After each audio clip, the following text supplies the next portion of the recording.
Hey guys, it's me again. Today is July 19th, and I'm going to continue in the reading series of The Wonderful Wizard of Oz.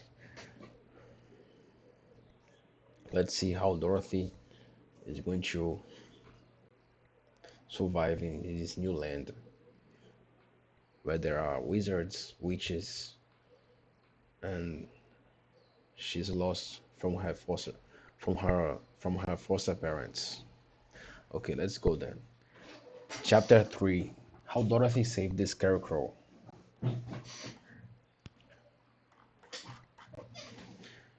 When Dorothy was left alone, she began to feel hungry. She went to she went to the cupboard and cut herself some bread, which she spread with butter. She gave some to she gave some to Toto, and taking a pail from the shelf, and she carried it down to the little brook and filled it with clear, sparkling water. Toto ran over to the trees and began to bark at the birds sitting there. Dorothy went to get him, and saw such delicious fruit hanging from the branches that she gathered some of it, finding it just what she wanted to help out her breakfast. Then she went back to the house, and having helped herself in total to a good drink of the cool, clear water, she went set about making ready for the journey to the City of the Emeralds. Dorothy had only one other dress, but that happened to be clean and was hanging on the peg beside her bed. It was a gingham, with checks of white and blue, and although the blue was somewhat faded with the many washings, it was still a pretty frock. The girl washed herself carefully, dressed herself in a clean gingham, and tied her pink sunbonnet on her head. She took a little basket and filled it with bread from the cupboard, laying a white cloth over the top. Then she looked down at her feet and noticed how old and worn her shoes were. "They surely will never do for a long journey, Toto. They surely will never do for a long journey, Toto," she said. And Toto looked up and Toto looked up at her face with her little black eyes and wagged his tail to show her he knew what she meant. And Toto looked up into her face with his little black eyes and wagged his tail to show he knew what she meant. At that moment, Dorothy saw lying on the table the silver shoes that had belonged to the Witch of the East. "I wonder if they'll fit me," she said to Toto. "They would be just the thing to take a long walk in, for they could not wear out." She took off the She took off her old leather shoes and tried on the silver ones, fitted her, which fitted her, which fitted her as well as if they had been made for her. Finally, she picked up her basket. Her, Finally, she picked up her basket. "Come along, Toto," she said. "We'll, we'll go to the Emerald City and ask the Great Oz how to get back to Kansas again." She closed the door, locked it, and put the key carefully in the pocket in her dress. And, and put the key carefully in the pocket of her dress. And so, with Toto trotting along soberly behind her, she started on her journey. She started on her she started on her journey. She started on her journey. There were several roads nearby, but it did not take her long to find one paved with yellow brick. Within a short time she was walking briskly toward the Emerald City, her silver shoes twinkling merrily on the hard, yellow roadbed. The sun shone bright, and the sun shone bright, and the birds sang sweet, and Dorothy did not feel nearly as bad as you might think a little girl would, who had been suddenly whisked away from her own country and set down in the midst of a strange land. She was surprised, as she walked along, to see how pretty the country was about her. There were neat fences at the sides of the There were neat fences on the side of the road, painting a dainty blue color, and beyond them were fields of grain and vegetables in abundance. Evidently the Munchkins were good farmers and able to raise large crops. Once in a while, she would pass a house, and the people came out to look at her and bow low as she went by. For everyone knew she had been the means of destroying the wicked witch and setting them free from bondage. The houses of the Munchkins were all odd-looking dwellings, for each was round with a big dome for a roof. The big dome for a roof. All were painted blue, for in this country of the East blue was the favorite color. All were painted all wore painted blue, for in this country of the East blue was the favorite color. Towards evening, when Dorothy was tired with their long walk and began to wonder where she would pass the night, she came to a house rather larger than the rest. On the green lawn before it many men and women were dancing. On the green lawn before it, many men and women were dancing. Five little fiddlers played as loudly as possible, and the people were laughing and singing, while while a big table nearby was loaded with delicious fruits and nuts, pies and cakes, and many other good things to eat. The people greeted Dorothy kindly, and invited her to supper and to pass the night with them, for this was the home of the one of the richest Munchkins in the land, and his friends would gather with him to celebrate their freedom from the bondage of the wicked witch. Dorothy ate a hearty supper and was waited upon by the rich Munchkin himself, whose name was Bock. Then she sat down upon a then she sat down upon a settle and watched the people dance. When Bock saw her silver shoes, he said, "You must be a great sorceress." "Why?" asked the girl. "Because you wear the silver shoes and have killed the wicked witch. Besides, you have a white in your frock, and only witches and sorcerers wear white."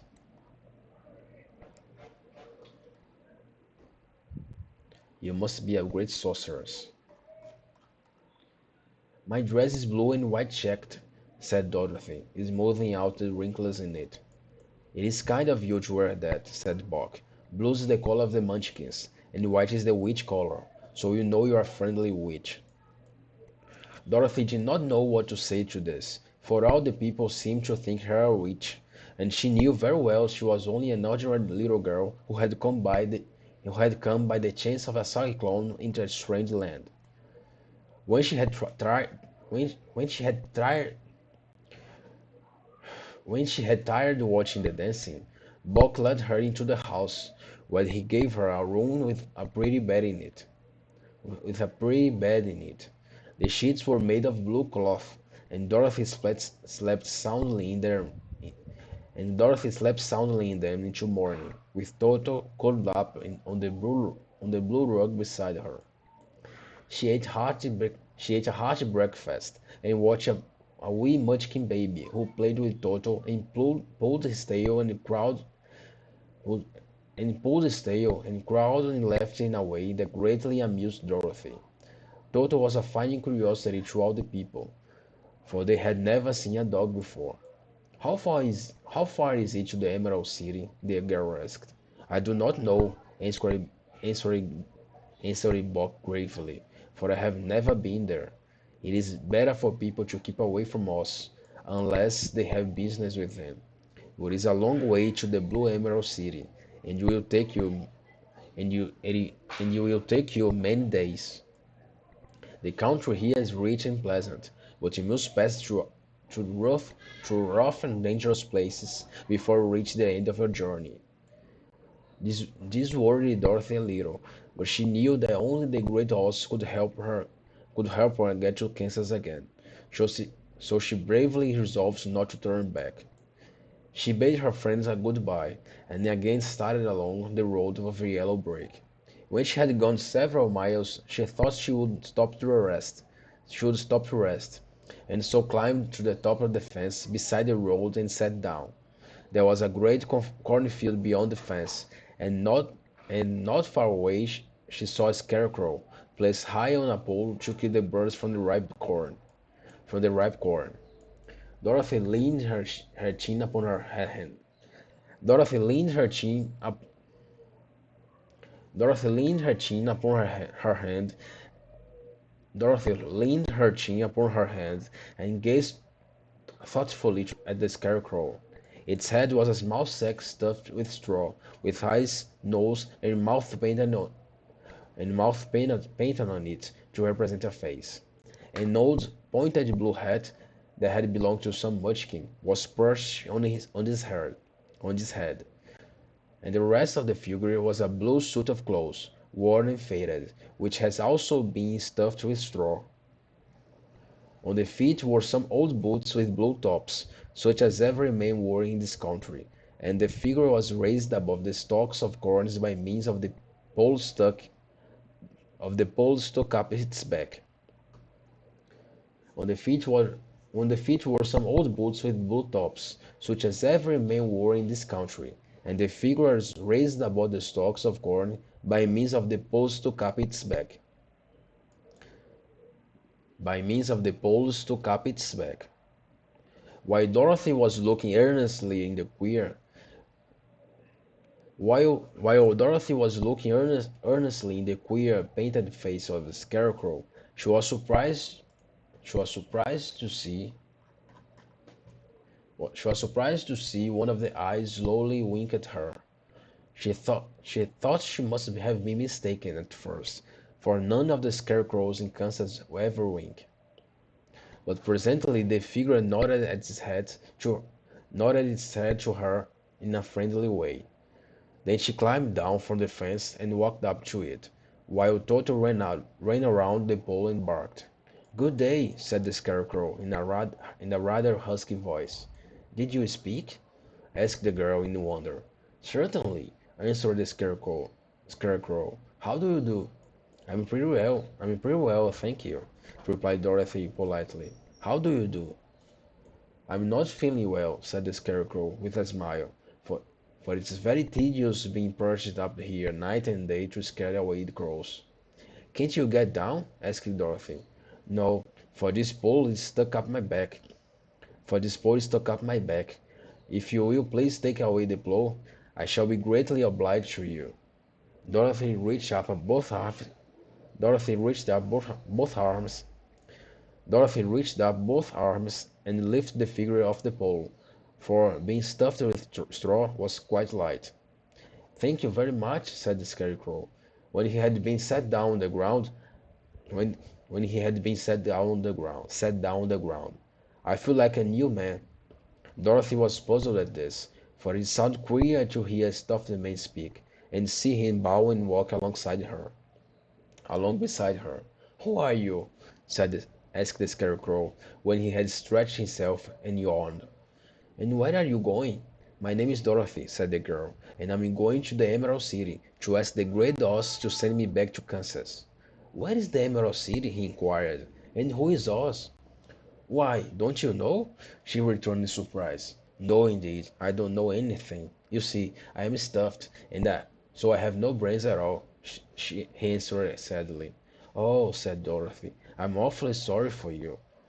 "Do you think," he asked, "if I go to the Emerald City with you, that the Do you think if I go to the Emerald City with you that the Great Oz would give me some brains?" "I cannot tell," she returned, but you may come with me if you like. If Oz will not give you any brains, you'll be no worse off than you are now. You'll be no worse off than you are now." "That is true," said the Scarecrow. "You see," he continued confidentially, "I don't mind my legs and my arms and body being stuffed, because I cannot get hurt. If anyone treads on my toes or sticks a pin into me, it doesn't matter, for I can feel it. But I do not want people to call me a fool, and if my head stays stuffed with straw instead of with brains, as yours is, how am I ever to know anything? But I do not want people to call me a fool, and if my head stays stuffed with straw instead of brains, as yours is, how am I ever to know anything?" "I understand how you feel," said the little girl. "I understand how you feel," said the little girl, who was truly sorry for him. "If you'll come with me, I'll ask Oz to do all he can for you." "Thank you," he answered gratefully. They walked back to the road. Dorothy helped him over the fence, and they started along the path of yellow brick for the Emerald City. Toto did not like this addition to the party at first. He smelled around the stuffed man as if he suspected there might be a nest of rats in the straw, and he often growled in an unfriendly way at the Scarecrow. "Don't mind Toto." "Don't mind Toto," said Dorothy to her new friend. "He never bites." "Oh, I'm not afraid," replied the Scarecrow. "He can't hurt the straw. Do, do let me carry the basket for you. I shall not mind it, for I can get tired. I'll tell you a secret," he continued. "I'll tell you a secret," he continues as he walked along. "There is only one thing in the world that I'm afraid of." "What is that?" asked Dorothy. "The Munchkin farmer the Munchkin farmer who made you?" "No," answered the Scarecrow. "It's a light, light, lighted match. It's a lighted match. It's a lighted match." That makes sense. So this is the end of chapter 4. Dorothy met the Scarecrow and saved it. And both are going to meet Oz to see if the great wizards are willing to help them with their problems, with their concerns. Okay, till tomorrow. Bye.